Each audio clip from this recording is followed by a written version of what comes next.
नीट UG परीक्षा 2024 मध्ये grace mark देण्यात आलेल्या 1563 विद्यार्थ्यांची पुन्हा परीक्षा घेण्यात येणार आहे। या विद्यार्थ्यांना ग्रेस केंद्रीय शिक्षण मंत्र्यांची एनटीएला क्लीन चिट वैद्यकीय प्रवेश परीक्षा नीट यूजी मधील पेपर लीक प्रकरणाचे देशभरात पडसाद उमटत आहे।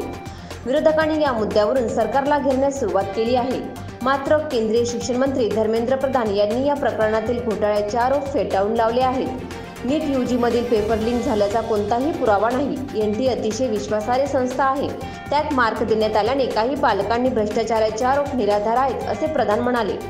सुप्रीम कोर्टात धाव घेतली होती। यावर झालेल्या सुनावणीत सुप्रीम कोर्टाने राष्ट्रीय टेस्टिंग एजन्सीला 1563 विद्यार्थ्यांचे ग्रेस मार्क रद्द करत त्यांची पुन्हा परीक्षा घेण्याचे निर्देश दिले। त्यामुळे या विद्यार्थ्यांची 23 जूनला पुन्हा परीक्षा आहे। समुपदेशनाची दुसरीकडे प्रक्रिया वेळापत्रकानुसार सुरू असणार असल्याचे निर्देशही कोर्टाने यावेळी दिले। सुप्रीम कोर्टाचे न्यायमूर्ती विक्रमनाथ आणि संदीप मेहता यांच्या खंडपीठासमोर ही सुनावणी झाली। एनटीएने दिलेल्या माहितीनुसार 1563 विद्यार्थ्यांच्या गुणपत्रकांमध्ये ग्रेस मार्क अंतर्भूत नसतील। त्या आधाराचे मेरिट तयार करण्यात येणार आहे। तथापि ग्रेस मार्क रद्द केलेल्या विद्यार्थ्यांना पुन्हा परीक्षा द्यायची असेल तर ते 23 जूनला होणाऱ्या परीक्षेला बसू शकतात, असे एनटीएने स्पष्ट केले। या उमेदवारांच्या निकालांचे एक काँग्रेसही सीबीआय चौकशीची मागणी।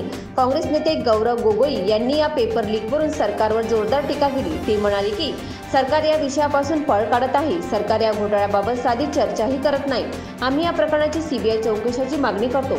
ज्या एजन्सीच्या नेतृत्वाखाली हा घोटाळा झाला त्यांनाच तपासाची जबाबदारी देण्यात आली, असा आरोप त्यांनी केला आहे। समिती स्थापन करण्यात आली आहे। या परीक्षेचा निकाल 30 जून रोजी जाहीर होणार असल्याचे केंद्र सरकारच्या वतीने सुप्रीम कोर्टाला सांगण्यात आले।